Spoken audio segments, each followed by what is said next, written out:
ধরনের গুজব বা কোনো সমস্যা বা কেউ যদি কোনো রকমের হুঙ্কার দেয় বা কোনো ধরনের আন্দোলন সংগ্রামের কথা বলে, সবগুলো গুরুত্ব সহকারে নিতে হয় এবং এটাই নেওয়া উচিত, সরকারও নিবে।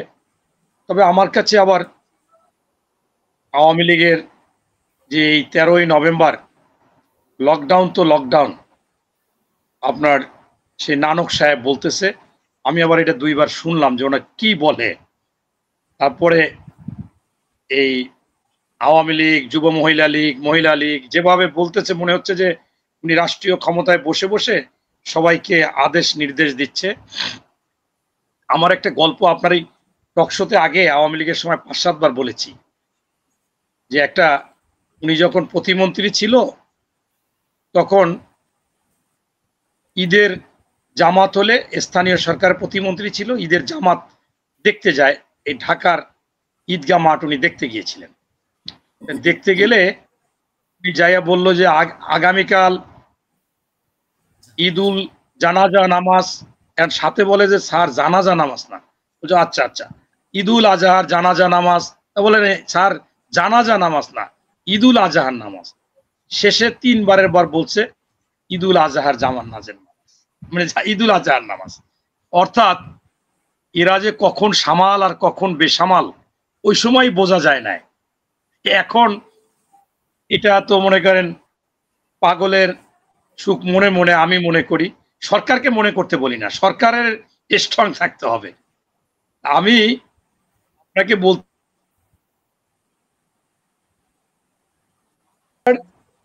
এইটুকু বুঝি যে কখনো একটা মৃত্যু ব্যক্তি হাঁটবে, কথা বলবে, দৌড়াবে, কিছু করতে পারবে। আপাত দৃষ্টিতে এবং বর্তমানে আওয়ামী লীগ যাই যা বলুক, তাদের গ্রাম পর্যায়ের যারা সমর্থক, তারা কোনোভাবে এখন পর্যন্ত এই শেখ হাসিনার বা তার দলের যে কথাবার্তা বলে, তারা এটাকে মেনে নিতে পারতেছে।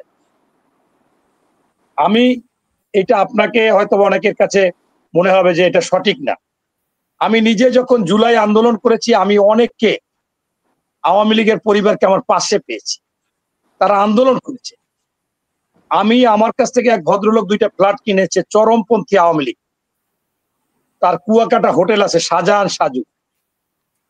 সে এই জুলাই আন্দোলনে তার ছেলে ভূমিকা নিয়েছে, একটা ছেলে, এবং সে গালিগালাজ দিচ্ছে একেবারে আওয়ামী লীগকে, শেখ হাসিনাকে গালিগালাজ। এইরকম যে আরো অনেকে ছিল না, এরকম ছিল।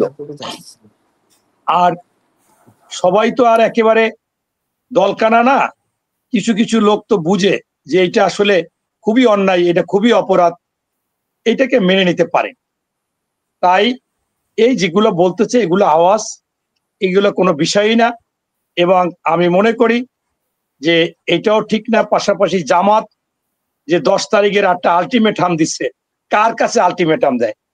সরকার তো ওনাদের। এই সংস্কার বলেন, এই ঐক্যমত কমিশন বলেন, সবই তো হা বইলে গেছে ওনরা, না তো খুব কমই বলছে, ওনাদের সরকার। সেই সরকারের সাথে আপনারা বিরোধিতা করেন। আপনারা 47 সালে বিরোধিতা করেছেন, আপনারা সেই ভূখণ্ড চাননি, আপনারা 71 সালে বিরোধিতা করেছেন।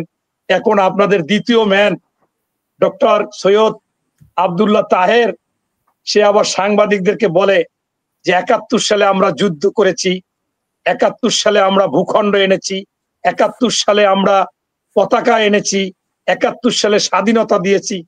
আল্লাহ, এত মিথ্যা কথা কেমনে বলে? এটা আমি পরশুদিন গেছিলাম বাড়িতে একটা বিয়ের অনুষ্ঠানে, আমাদের এমপি প্রার্থী সহ 10 জন বাছা বাছা, পৌর 2 থানার সভাপতি, মানে আমি, তারা বলতেছে ভাই আপনাকে তো এত ভালোবাসি। আমি কি বাঁচবেন তো, আপনাদের 91 সালে এমপি বানাইছি, আমাদের 4 গুণ ভোট থাকতেও বানাইছি, বাঁচবেন না কেন? বলে আপনি কেমন কেমন বক্তব্য দেন। আমি বললাম যে ভাই আপনি একটা কথার উত্তর দেন, এই যে আপনাদের আব্দুল্লাহ তাহের বলল যে স্বাধীনতা যুদ্ধ করেছে, স্বাধীনতা এনেছে, পতাকা এনেছে, মানচিত্র এনেছে, এটা কি আমাদের কি উপহাস করেন? যারা আমাদের, যারা অনেকে শহীদ হয়েছে, যারা মুক্তিযোদ্ধা, আপনারা করছেন বলেন? কয় না, এটা সঠিক না। এখন এরা যা বলে, এত ব্যক্তিত্ব সম্পন্ন লোক, সে কালকে না পরশু যেন বললো, কালকেই বোঝায় যে সোজা আঙ্গুলে যদি ঘি না ওঠে, বাঁকা আঙ্গুলে ঘি উঠাবে, এবং বাঁকা আঙ্গুলে তাদের বলছে আমাদের ঘি লাগবেই। এইটা একটা সংসপ্তক নাটক দেখছিলাম। স্বৈরাচার জমিদার খলিল বলছে জমি আমার চাই, আর ঠিক এরকম ওনারা এখন পাওয়ার চায়। আবার বলে কি হাঙ্কি পাঙ্কি চলবে না, হাঙ্কি পাঙ্কি কথাগুলো গুন্ডা বদমাইশদের কথা। এই টাকা দে, হাঙ্কি পাঙ্কি চলবে না, এই জমি সাইরা দে, হাঙ্কি পাঙ্কি চলবে না। হাঙ্কি পাঙ্কি কথা ভালো, কিন্তু ওনার মুখে কি মানায়? আবার বড় গলায় বলে সমাবেশে, বলে আমার দাম এখন অনেক বাইরে গেছে, কলার ধরে দাম বাইরে গেছে। আমার বাসায় উপদেষ্টারা এসে বসে থাকে, আমার বাসায় রাষ্ট্রদূত আসে, দুই একটা ছবি ছাড়ি, কিন্তু যারা মহিলা রাষ্ট্রদূত ছাড়ি না, কারণ আমি জামাত করি, এই জন্য এগুলো ছাড়ি না। মানে কত অহংকার এসে গেছে, কি অবস্থা! আমি স্পষ্টভাবে বলতে চাই যে এগুলো বাদ দেন। প্রাথমিকভাবে এই জুলাই আন্দোলনের ভূমিকা ছিল যারা, আজ একটা টকশোতে দেখলাম জামাত বলতেছে যে এনসিবির কোনো ভূমিকাই নাই, এনসিবির কোনো ভূমিকাই নাই। তওবা পড়েন, তওবা। ওই যে আগে তো তওবা পড়তে বলছি, রোজা আর পূজা আর হযরত মুহাম্মদ সাল্লাল্লাহু আলাইহি ওয়াসাল্লাম আর বিষ্ণু কৃষ্ণ, এরকম একটা ডাহা মিথ্যা কথা বলেন। তারেক রহমানকে জামাতের আমির বলে যে জুলাই আন্দোলনের মাস্টার মাইন্ড তারেক রহমান, আমি সেটা ছিলাম উপস্থিত। আরেকটা বলছে মহানায়ক, আর তারেক রহমান বলছে যে আমি মাস্টার মাইন্ড না, মহানায়ক না। এই আন্দোলনের ছাত্ররা হচ্ছে সবাই আগে, এরপর জনতা, এরপর রাজনৈতিক দল, এদের সকলেরই কৃতিত্ব আছে। কিন্তু এরা যে কি কই বলতে চায়, আমি দেখলাম আর একজন এমপি প্রার্থী বলল যে 54 বছরের প্রতিশোধের সময় আমাদের আইসে গেছে, ফেব্রুয়ারি মাসে আপনারা সবাই প্রস্তুত হন।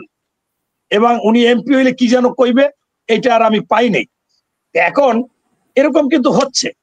আবার আরেকজন এমপি প্রার্থী বলছে যে কেন্দ্র দখলের জন্য আমাদের সাথে কেউ পারবে না। আমার না আছে ভিডিওগুলো, আপনি দেখতে চাইলে প্রত্যেকটা দেখাইতে পারবো।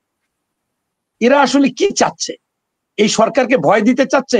আরে ভাই, প্রথমেই তো আপনি ইউনূস সরকারের কাছ থেকে বিশ্ববিদ্যালয়ের ভিসি, বিশ্ববিদ্যালয় দখল, ব্যাংক নিছেন, এরপর মেডিকেল নিছেন, আপনাদের প্রশাসনের লোক নিছেন, আর কি করবেন? এই ভয়টাই দিয়েন না।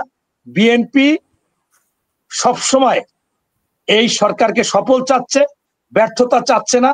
এখনো আপনারা ভুলে গেছেন যে আপনারা 15 সালে পালিয়ে গিয়েছিলেন আন্দোলনে, লুঙ্গির তলে ঢুকে গেছেন, বিএনপি যায় নাই। বিএনপি গুম হয়েছে, খুন হয়েছে, আপনার জেলে গেছে, 65 লক্ষ লোকের নামে মামলা হয়েছে, আমরা কিন্তু যাই নাই। এখন আপনারা যদি মনে করেন আমরা কিছু বুঝি না, আমি শেষ করতে চাই এভাবে যে এক সময় ওই ক্রিং ক্রিং টেলিফোন ছিল, সেই সময় গ্রাম থেকে তার এক আত্মীয়কে নিয়ে আসছে একটা মেয়ে, যে তুমি আমার বাসায় একটু থাকবা, আমরা দুইজনে চাকরি করি। তা বলছে ফোন আসলে ধৈর্য, বইলো যে ওনারা অফিসে গেছে বা বাসায় নাই। ওই ওনারা অফিসে গেছে, ফোন ধরছে, ধরার পরে ওই পেজটা বলছে হ্যালো, তো একটু হেলছে, বলে হ্যালো, আরো হেলছে, হ্যালো, আরো হেলছে, এখন বলে হ্যালো। এখন ও মনে করছে যে আমার তো মনে হয় নির্দেশ দিছে হেলতে, বলে আমি তো আর হেলতে পারতেছি না, আমার পিঠ দেয়ালে ঠেকে গেছে অলের সাথে, আমি আর হেলতে পারবো না। অতএব ও তো বোঝে নাই, আপনারা কি মনে করেন আমরাও বুঝি না? আমরা হেলসি বহুত। এই আলটিমেটাম দিয়ে লাভ নাই, আগে অপরাধের ক্ষমা চান। এই 47-এ যা করেছেন বিরোধিতা, 71-এ করেছেন, এরশাদের সাথে নির্বাচনে গিয়ে জাতীয় বেঈমান হয়েছেন 86 সালে। এখন প্লিজ জনগণের ভোট হোক। আপনার যদি বিএনপি ভুল করে, বিএনপি যদি এই আপনার জুলাই সনদকে ছোট করে দেখে, তাহলে জনগণ ভোট দেবে না, আপনাদের ভোট দেবে, আপনারা সবকিছু করবেন। এতে ভয় কিসের? আপনারা তো হিসাব করিয়া 310 সিট পাইছেন, একটা বলছিলেন একবার হিসাবে, একজনের বক্তৃতা দেই 310, 300 মধ্যে 310 পাচ্ছেন, অসুবিধা কি? আমরা তো বলি না আপনারা ক্ষমতায় এসে সবকিছু করবেন। নির্বাচনটা দেন, জনগণ নির্বাচন চায়। জনগণের আশা আকাঙ্ক্ষা ছিল যে বাজার দর নিয়ন্ত্রণ হবে, সন্ত্রাস, দখল, চাঁদাবাজ থাকবে না, ঘুষ দুর্নীতি থাকবে না, ছিনতাই হবে না, ধর্ষণ হবে না, মানুষ তার অধিকার পাবে। সেইটার জন্য দরকার একটা নির্বাচিত সরকার, এবং সেই নির্বাচিত সরকারের জন্য ভোট দরকার, আসুন সেই ভোটটা হয়ে যাক। ধন্যবাদ।